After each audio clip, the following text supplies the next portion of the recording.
Mu Rwanda ibinyabiziga biza ku isonga mu guhumanya umwuka mu bice by'imijyi, gucana inkwi, amakara no gutwika imyanda n'ibishingwe nabyo bikaza imbere mu guhumanya ikirere mu bice by'icyaro. Nubwo u Rwanda hari ingamba rwafashe mu guhangana n'ibintu ibyo ari byo byose byahumanya ikirere, ngo binakenewe ko izo ngamba zisobanurirwa abaturage mu buryo bwimbitse, ku buryo bumva uburemere bw'ikibazo cy'ihumana ry'ikirere n'ingaruka bibagiraho, bityo bigatuma bumva uruhare rwabo mu gukumira icyahumanya ikirere. Dr Charles Lebonimberi Kiporo ni umuyobozi ushinzwe iby'inganda mu kigo nyafurika gishinzwe guteza imbere ubumenyi bushingiye ku mibare EMS.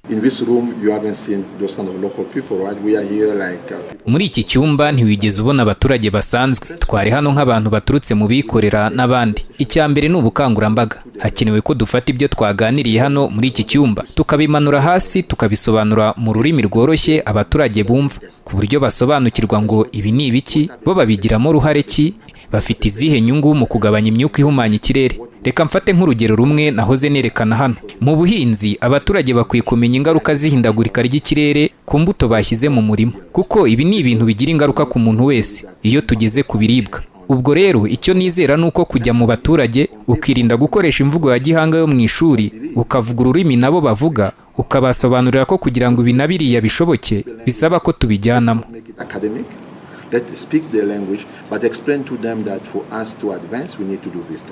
Ubwo kuri uyu wa kabiri tariki 10 Nzeri 2024 u Rwanda rwizihizaga umunsi mpuzamahanga w'umwuka mwiza n'ikirere gikeye, ikigo cy'igihugu gishinzwe kubungabunga ibidukikije REMA cyagaragaje ko u Rwanda rushyize imbaraga mu gukumira ibintu byose byahumanya ikirere, ariko kinasaba abikorera kurushaho kongera ishoramari mu kuzana ibikoresho by'ikoranabuhanga bidahumanya ikirere nk'ibinyabiziga bikoresha amashanyarazi n'ibindi. Icyakora abaturage nabo basabwe guhindura imyumvire, bakajya bitabira gukoresha ibikoresho bitangiza ikirere mu gihe byageze mu gihugu. Faustin Munyazikwiye ni umuyobozi mukuru wungirije w'ikigo cy'igihugu gishinzwe kubungabunga ibidukikije REMA. Ukurikije ahakiri imbogamizi, icyo dusaba abikorera icya mbere ni uko bongera ibikorwa bidufasha kugira ngo tugabanye imyuka yangiza umwuka duhumeka.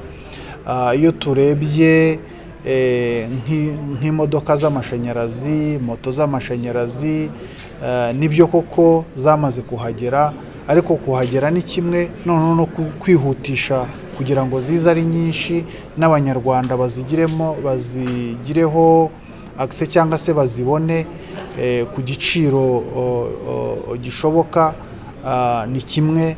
Ariko nanone uretse iby'abikorera twabasaba, hari n'ibyo dusaba abanyarwanda muri rusange, kuko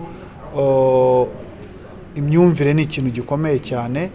Abo banyarwanda ni nabo bakiriya babo bikorera ku giti cyabo.